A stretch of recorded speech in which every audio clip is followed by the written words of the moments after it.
Kaya dito po, makikita natin na ang nais po ng Panginoon ay ibigay sa atin yung kasiyasiyang buhay na talagang nais natin. Lalo kayo, nagkasakripisyo dito sa bansang ito. Siyempre, pag uwi ng Pilipinas, yung wala ka na ipundahan, di ba ang lungkot, ano? Pumunta ka dito para magtagumpay. Pag uwi mo ng Pilipinas, zero ka pa rin. Kaya gamitin nyo ang inyong abilidad, husay at galing. Na habang naririto kayo, mayroon kayong iniipon para sa inyong sarili. Tama po ba? Hindi lang yun na, hindi kasi Brad, hindi kaya ang puso ko. Ibaguhin mo naman, paano ang puso ko? Kung walang ipon, may bahay ba ako na maitatayo? Gising ba kayo? Ano ba, nakabili ng lupa sa pasulaan? Pero sayang naman kung aabot ka ng 20 years, 30 years sa bansang ito, na pag-uwi mo ng Pilipinas, pasok pa rin ang bahay, ang lupa mo.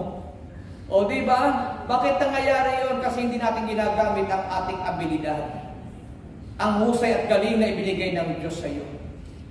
Kaya sabi ng isang tanyag na tao, pag namatay ang taong mahirap, walang naipon, ibig sabihin, ikaw ang mayroong malaking pagkakamali.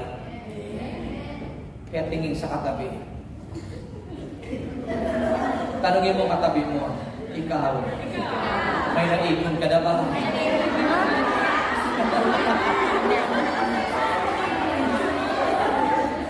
Anong sagot?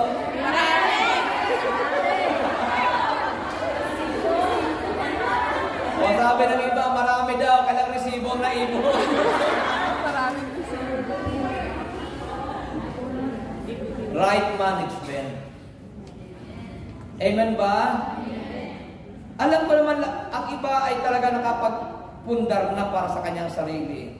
Pero sa mga wala pa, kailangan mong baguhin ang iyong lifestyle. Tama po ba? Siguro nagugulat kayo, bakit ganito mga si Brother Rod? Kasi yun ang nakikita ko. Aanhin natin ang salita ng Panginoon kung hindi naman ito nabubuhay sa atin. Amen. Tama po ba? Sabihin ni Lord, I am the life. Ang hirap naman ng buhay mo. Nasaan ang salita ng Diyos doon? Naparito ako para bigyan kayo ng isang buhay na ganap at kasiyasiya. Sabi ni Jesus, ibinigay na ng Panginoon ang kanyang mga salita. Ang kailangan lang ay application. Paano tayo mag-a-apply ng salita ng Diyos? Magkaroon tayo ng pagbabago ng buhay natin. Yung lifestyle natin, baguhin natin. Alam niyo po, totoo lang, disiplina ang kailangan. Kapag may disiplina, maniwala kayo, makakaipon kayo. Amen. Tama ba? Masarap kayong pakiramdam na may ipon ka. Alam niyo po, yung aking anak, sabi ko sa inyo may business. Tapos, siyempre, ini-apply ko sa buhay ko yung paano maging masinop.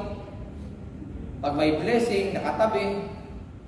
O kaya nung mga nakaraan, sabi ng aking anak, Papa, baka pwede mo naman akong pahiramin ng 20,000. Kailangan ko ng pambili ng materyales. Ay, okay, no problem. O di ba sarap ng pakiramdam na pare-parehas kayo nagtutulungan.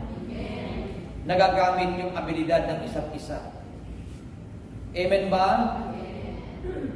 Kung ako naman ay walang disiplina sa sarili, lahat labas. Lalo sa akin, mayroon pa mga kulihiyo ngayon. Pero salamat kay Lord kasi tinuturuan niya tayo kung paano mag-manage sa tama. Amen ba? Kasi yun ang nais ng Panginoon eh. Bigyan tayo ng buhay na kasiyasiya. Buhay na ganap. Buhay na maayos. Ang problema ay normal. Pero kapag tayo ay talagang sumunod sa salita ng Panginoon, mararanasan mo ang buhay na gusto ng Diyos para sa atin. Ang sarap ng pakiramdam na yung pinaghirapan mo, kikita mo. Amen ba? Ang lupit naman ng kapalaran. Ang lupit ng kapalaran, laging sawi na lamang. O diba? Yung wala ka na iipon. Bakit? Bili dito, bili doon. Ha?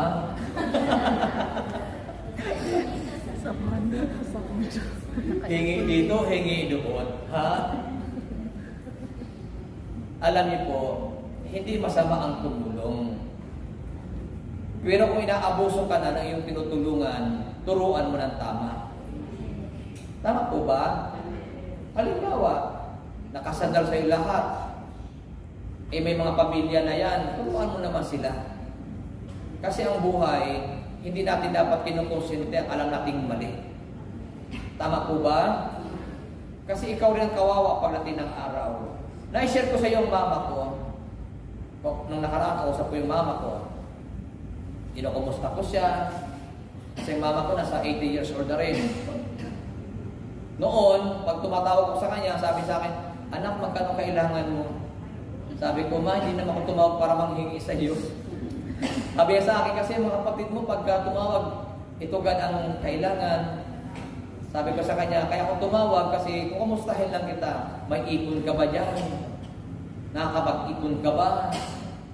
Sabi ng mama ko, oo naman. Nakabili lang ako ng lupa sa atin. Sabi ng mama ko, salamat naman kay Lord. Sabi ko, tatanda kayo.